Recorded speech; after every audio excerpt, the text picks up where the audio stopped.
성경의 숲을 걷다 오늘은 출애굽기 37장입니다. 출애굽기 25장에서 하나님께서는 법궤와 성막의 기구들 중 일부를 어떻게 만들 것을 말씀하신 후에 성막에 대한 규례를 이렇게 주셨는데, 그런데 정작 실제로 공사가 시작할 때는 부사렐과 오홀리압은 어제 출애굽기 36장에서 성막을 먼저 완성했던 것을 우리가 보았습니다. 아마도 실용성을 염두에 두었기 때문일 것으로 추측하기도 합니다. 법궤와 주요 기구들은 성막 안에 안치되어야 했습니다. 이런 상황에서 성막의 뼈대와 건물이 완성되지 않는다면 법궤와 다른 기구들이 오염과 부정에 노출될 수밖에 없기에 이 기구들이 완성되자마자 안치할 건물이 먼저 필요했다는 주장입니다. 그래서 성막 뼈대를 먼저 만들어 건물을 세우고 그 뒤에 법궤를 비롯한 기구들을 만들어서 이렇게 안치했다는 그런 견해입니다. 그런데 우리가 출애굽기 40장에 가서 목격하겠지만 먼저 성막을 만들어 놓는 다음에 법궤를 비롯한 다른 기구들이 만들어질 때마다 순차적으로 성막에 안치되었던 것이 아니었다는 사실입니다.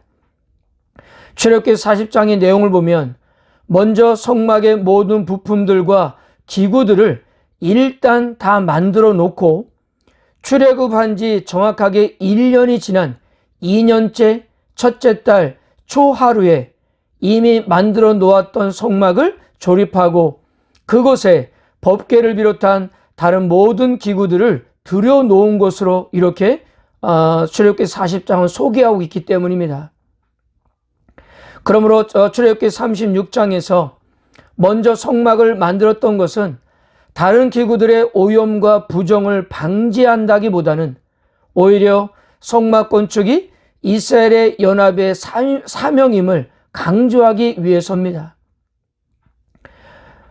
즉 성막 건축은 이스라엘 중 한 명도 제외돼서는 안 되는 이스라엘 전체의 사명이었음을 강조하기 위해서입니다.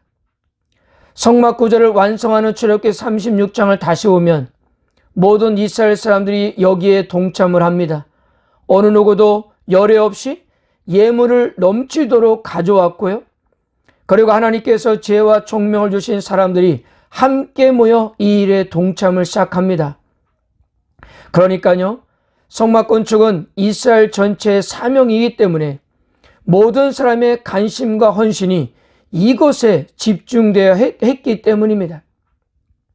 그리고 나서 오늘 본문인 출애굽기 37장부터 본격적인 성막의 기구들을 만드는 작업이 지성소에서부터 이제 시작되고 있는 것을 볼 수 있는 것입니다.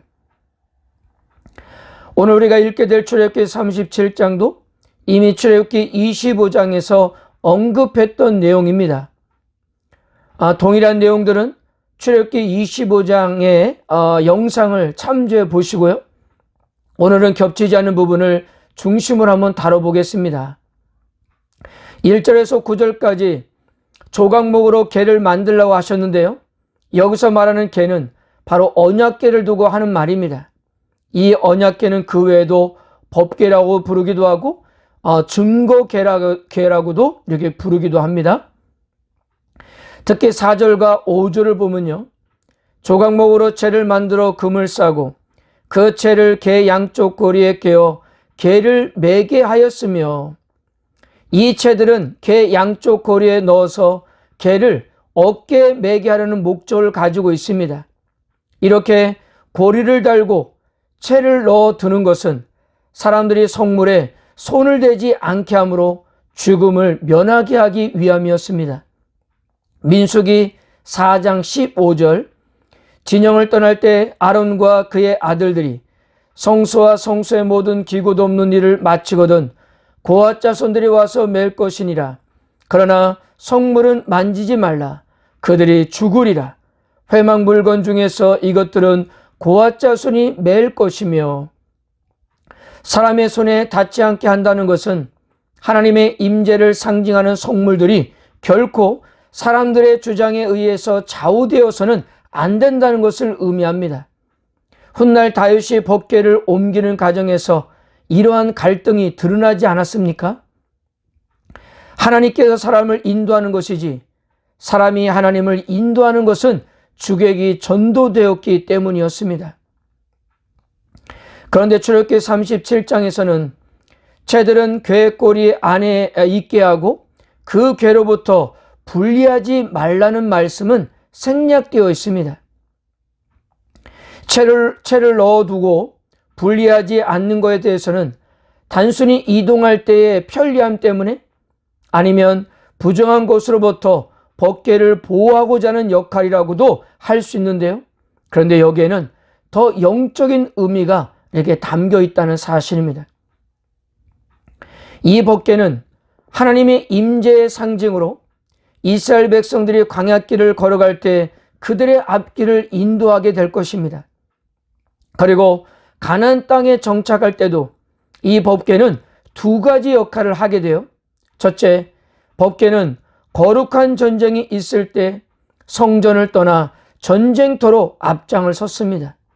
둘째, 법궤는 이스라엘의 특정 절기, 종교 행렬을 이끄는 역할을 이렇게 한 것으로도 보여집니다. 즉 무엇입니까?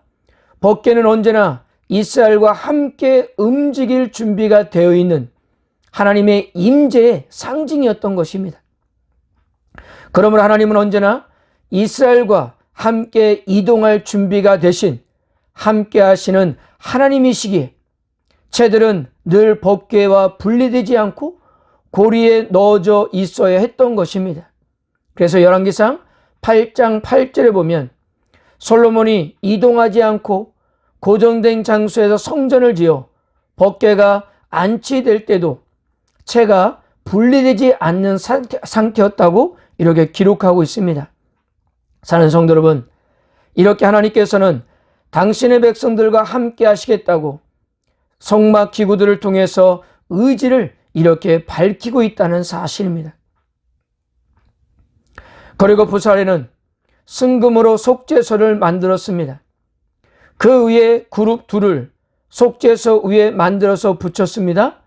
여기서 그룹들이 존재한다는 것은 가장 거룩한 장소인 하나님의 임재와 현존의 장소라는 것을 이렇게 뜻하는 것입니다. 이사야 선지자도 6날개의 스랍들이 2날개로 하나님의 영광을 볼 수 없어 얼굴을 가리고 2날개로는 부정할 수 있는 발을 가리고 2날개로 날면서 거룩하다 거룩하다 거룩하다 라는 찬송을 하나님께 올려드리는 것을 이렇게 목격했습니다. 에스겔도 하나님의 이 영광스러운 임재가 그 임재를 호위하는 천상의 존재들인 그룹들을 보았습니다. 여기서 말하는 그룹, 스랍은 다 하나님을 섬기는 천사를 지칭하는 겁니다. 이처럼 천상의 존재들인 그룹이나 스랍이 위치하고 있는 곳이 곧 하나님의 임재가 있는 곳임을 우리는 이렇게 알 수가 있는 것입니다. 그런데 이 속죄소라고 명칭은 히브리어로 카포레트라는 단어인데요. 덮는다, 속죄한다는 카파르에서 온 단어입니다.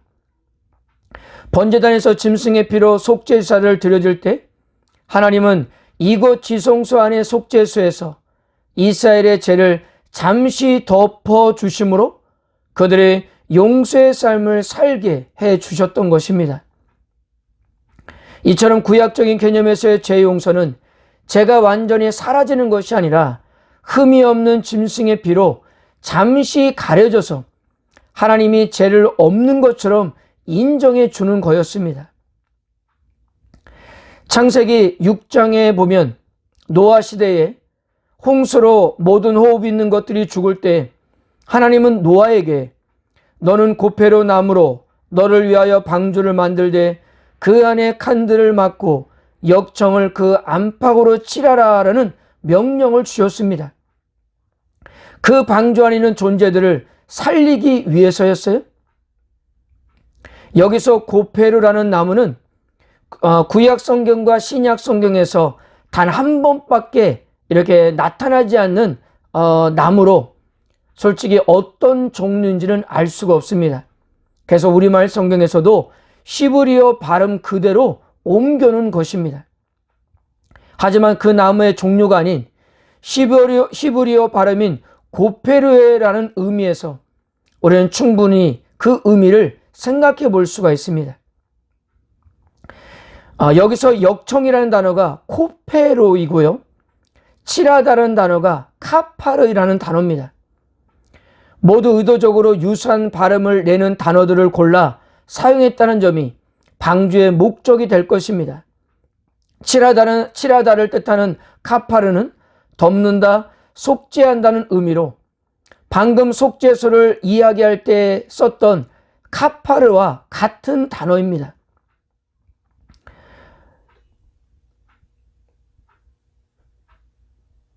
그렇다면 방주 안에 있는 존재들은 코페르나무, 역청, 칠함 등을 통해 죄가 가려지고 덮여진 존재들임을 의미하는 거라 할 수 있습니다.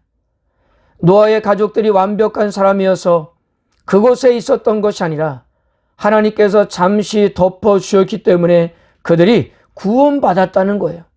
이것이 구약적인 개념의 재용서였습니다. 그러나 지금 현재를 살아가는 그리스도인들은 이렇게 잠시 덮고 가리는 용서의 개념이 아닌 죄가 완전히 깨끗하게 사라진 용서의 시대를 살고 있다는 점에서 우리는 최고의 은혜 시대를 누리고 있다고 우리는 그렇게 생각합니다. 히브리서도 이 두 시대를 비교하면서 이렇게 말했습니다. 제사장마다 매일 서서 섬기며 자주 같은 제사를 드리되 이 제사는 언제나 죄를 없게 하지 못하거니와 오직 그리스도는 죄를 위하여 한 영원한 제사를 드리시고 하나님 우편에 앉으사 그 외에 자기 원수들을 자기 발등상이 되게 하실 때까지 기다리시나니 그가 거룩하게 된 자들을 한 번의 제사로 영원히 온전하게 하셨느니라 라는 차이점을 이렇게 밝히고 있는 것입니다. 예수 그리스도의 보혈의 공로가 이렇게 엄청난 차이를 몰고 온 것입니다. 그러므로 우리들은 이제 구약의 선진들보다 더욱더 열정적으로 그 은혜에 응답함으로 믿음의 길을 걷는 존재들이 되어야 한다는 사실입니다. 그 외 나머지 부분은 출애굽기 25장의 영상을 참고해 보면 될 것 같습니다. 사랑하는 성도 여러분, 지성소와 성소에 배치된 기구들은 모두 하나님이 지시한 재료, 제작 방법, 양식을 따라 제작되었습니다. 그래서 의미 있는 거였어요. 우리들도 신앙생활을 할 때 무엇이든지 하나님의 말씀에 순종하고자 하는 마음이 기본이 되어야 한다는 사실입니다. 이럴 때 우리들은 인생의 참된 의미를 발견할 수 있기 때문이에요. 그리고 무엇보다도 예수 그리스도의 보혈의 공로로 얻은 이 엄청난 은혜를 다시 한번 묵상해 보시고 우리가 어떤 모습으로 하나님께 나아가야 하는지 결단했으면 좋겠습니다. 좀 더 열정적인 모습으로, 최선의 모습으로 우리에게 주어진 이 믿음의 길을 걸어가시는 우리 모든 성도가 되시기를 주님의 이름으로 축복합니다.